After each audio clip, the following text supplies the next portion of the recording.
Hello friends, अगर आप कोई ज़मीन खरीद रहे हैं तो वहाँ पे आपको बिना बंटवारा के, यहाँ आप देखिए, क्रेता को कब्जा तब तक नहीं दिया जाएगा। क्रेता कौन? जो ज़मीन खरीदता है। जब तक कि संपत्ति का विभाजन यानी कि बंटवारा, माप और सीमांकन सौहार्दपूर्ण तरीके से, सहमति से, आप मतलब मान लीजिए समझौतापूर्ण तरीके से, आपसी समंजस, ठीक है, या न्यायालय की डिक्री के द्वारा ना हो जाए, कि क्रेता को कब्जा तब तक नहीं दिया जाएगा। स्पष्ट। अब देखिए, मैं आपको थोड़ा पूरा मैं विस्तार से आपको बताऊंगा, आप थोड़ा ये समझ लीजिए। आप साथियों, ये मैं इसलिए बता रहा हूं, देखिए कहाँ कहाँ पे काम पे आएगा। यदि आप जमीन खरीद रहे हो तो इस टॉपिक को देखिए, आपने जमीन खरीदी है तो भी देखिए। दूसरी बात, यदि जमीन पे मान लीजिए आपकी जमीन पे विवाद है और वो विवादित व्यक्ति जमीन दूसरे को बेचना चाहता है, दूसरा व्यक्ति कब्जा करना चाहता है, तो भी ये आदेश आपके लिए रामबाण है, बहुत हद जरूरी है। ठीक है, अब मैं आपको पूरा समझाता हूं। इससे पहले मैं आपसे एक चीज और कहूंगा कि कई लोग कमेंट में कॉन्टैक्ट नंबर मांगते हो, तो भाई कॉन्टैक्ट नंबर हमारा वीडियो की डिस्क्रिप्शन में आपको मिल जाएगा। ठीक है, और यदि आप कोई भी सलाह लेना चाहते हैं, क्रिमिनल मैटर या कानूनी मैटर, या ये मान लीजिए आप आदेश लेना चाहते हैं, ये ठीक है, या आप उत्तर प्रदेश में जमीन खरीद रहे हो, डॉक्यूमेंट्स वेरिफिकेशन करवाना है, जमीन विवादित तो नहीं है, डबल रजिस्ट्री तो नहीं है, सारी सुविधाएं ले सकते हो। कॉन्टैक्ट नंबर वीडियो की डिस्क्रिप्शन में, आप व्हाट्सएप मैसेज करें, कॉल बुक कराने के बाद लीगल एडवाइस ले सकते हैं। देखिए साथियों, जब आप जमीन खरीद रहे हो, ठीक है, तो वहां पे आप कई चीजें चेक करिए। ठीक है, क्या क्या चेक करिए साथियों? उस जमीन का पूरा स्वामित्व, कि ए ने अगर खरीदी थी तो ए ने किससे खरीदी थी, बी ने किससे खरीदी थी, सी ने किससे खरीदी थी, डी ने, और इन्हें कहां से अधिकार मिल गया बेचने का, वो आप चेक करिए। स्वामित्व पूरी चेन, पूरी रजिस्ट्री ट्रांसफर चेन चेक करिए, इनकी श्रेणी नंबर चेक करिए, खातेदार का वर्ग चेक करिए, इनका जो है डबल रजिस्ट्री तो नहीं हुआ है ये चेक करिए, अंश से अधिक विक्रय तो नहीं हुआ ये चेक करिए, सरकारी आरक्षित जमीन तो नहीं ये चेक करिए। ये कई चीजें चेक करने के बाद तब जमीन खरीदिए। उसके बाद मैं हर रोज वीडियो में कहता हूं कि भाई आप 116, 117, नियम 109 को जान लीजिए, तभी आप जमीन खरीदिएगा। ठीक है, क्यों? क्योंकि बिना बंटवारा के कब्जा नहीं मिलेगा। ऐसा सरकार ने कानून क्यों बताया, वो भी आप जान लीजिए। देखिए साथियों, कई बार क्या होता है, मान लीजिए ये जमीन है, ठीक है, इसमें 3 खातेदार हैं, ए है, बी है, सी है, डी है। ठीक है, ए, बी, सी और डी का कहीं कब्जा ही नहीं है। ठीक है, कब्जा नहीं है। डी गया आपके पास, आपका नाम है एक्स, और आपको जमीन बेच दी। अब आप आ रहे हो यहाँ पे, आप लड़ाई कर सकते हो कि भाई हटो, हमें भी चाहिए। ये गलत है साथियों। पहली चीज, क्यों? क्योंकि भाई ये कानून नहीं है। और ये देखिए, ये कह रहा है, ये ट्रांसफर एक्ट कह रहा है, यहाँ पे देखिए, यहाँ पे, ठीक है, यहाँ पे 1 मिनट रुकिए, मैं अभी यहाँ पे आप देख सकते हैं साथियों, यहाँ पे देखिए, यहाँ पे स्पष्ट लिखा है कि देखिए, एक क्रेता अपने विक्रेता से बेहतर स्वामित्व तो नहीं रख सकता, यानी कि विक्रेता का स्वामित्व बेहतर था। एक सहज खातेदारी, सह अंशधारी अविभक्त अंश विक्रय की वस्तु हो सकता है।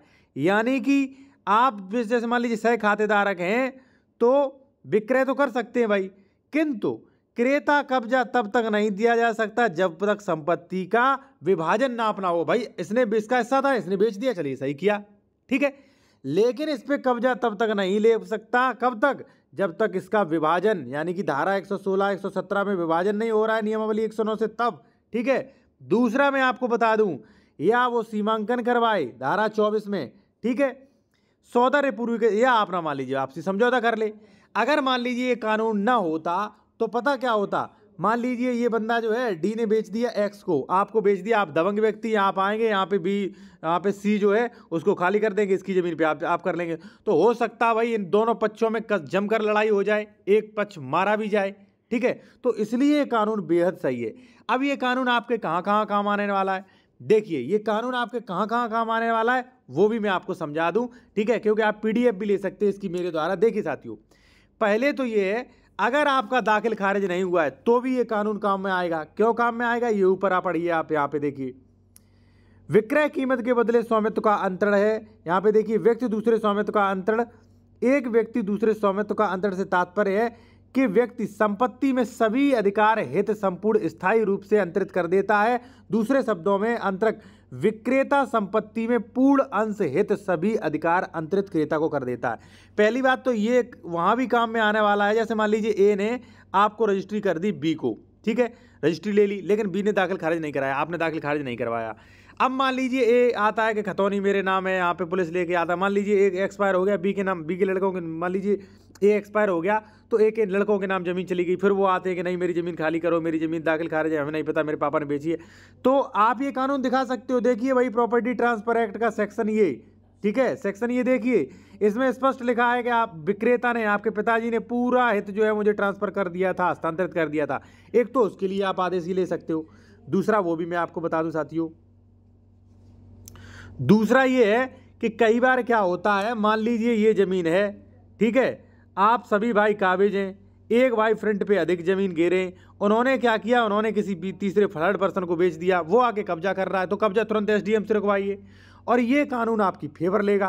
क्यों? क्योंकि जो खरीदा है, खरीदने वाला कौन हुआ? क्रेता। तो ये कहता है क्रेता को कब्जा तब तक नहीं किया जा सकता तब तक सीमांकन और सौदेपूर्ण तरीके से इसका मान लीजिए आपसी सहमति व्यवस्था नहीं हो जाती है, ठीक है। तो ये भी आपके पक्ष में है भाई।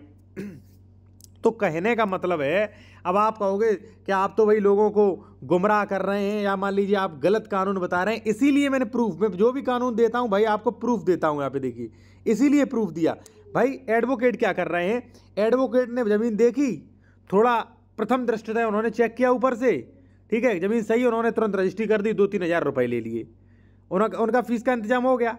भाई आप अच्छे तरीके से चेक करवाइए। मैं एक चीज़ आपको और बता दूं, यदि आप कोई लीगल एडवाइस लेना चाहते हैं या आदेश की पीडीएफ लेना चाहते हैं, आप कॉपी लेना चाहते हैं, या मान लीजिए साथियों आप जमीन खरीद रहे डॉक्यूमेंट्स आप चेक करवाना चाहते हैं, तो हमारा कॉन्टैक्ट नंबर वीडियो के डिस्क्रिप्शन में दिया गया, आप व्हाट्सएप पे मैसेज करके कॉल बुक करा सकते हैं, फीस पे करके आप बात भी कर सकते हैं, ठीक है जी। तो इतने काम में आएगा। तो मैं बार बार चिल्लाता हूं कि भाई 116, 117 यानी कि पार्टीशन भी देख लीजिए, ठीक है।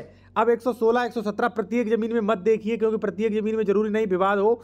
जहां पर साथियों कई सह खातेदारक होते हैं, जहां पर मिन जुमला नंबर होते हैं, जहां पर गाटा संख्या काफ़ी बड़े होते हैं, वहां पर ऐसी प्रॉब्लम देखी जाती हैं। मैं आपको बता दूं कि कई लोगों के फ़ोन कॉल्स आते हैं कि सर हमने ज़मीन ली थी, अब किसान ने कब्जा कर लिया, भाई हमारी ज़मीन कम हो रही है, हमने ज़मीन ली थी, अब किसान ने अपनी नींव भर ली, हमने ज़मीन ली थी, पड़ोसी वाले ने हमें भगा दिया, अब मैं क्या करूँ, मैं लड़ाई करना नहीं चाहता, ठीक है।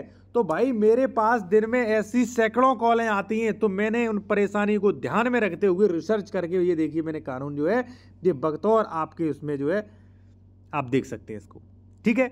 तो आपका जहां भी हो आप इस कानून का जो है उपयोग कर सकते हैं साथियों, ठीक है। और बाकी अगर मान लीजिए आप कोई भी लीगल एडवाइस लेना चाहते हैं, डॉक्यूमेंट्स वेरिफिकेशन, या मान लीजिए आदेशों की पीडीएफ लेना चाहते हैं, तो हमारा कॉन्टैक्ट नंबर वीडियो के डिस्क्रिप्शन में है। और देखिए इसी प्रकार की जो पीडीएफ वगैरह है वो हम अपने टेलीग्राम चैनल पर भी भेजते हैं समय से समय, ठीक है। तो आप फ्री में अगर पाना चाहते हैं, अपडेट्स रहना चाहते हैं, तो आप हमारे टेलीग्राम चैनल को ज्वाइन कर लीजिए। टेलीग्राम चैनल की लिंक जो है वीडियो के डिस्क्रिप्शन में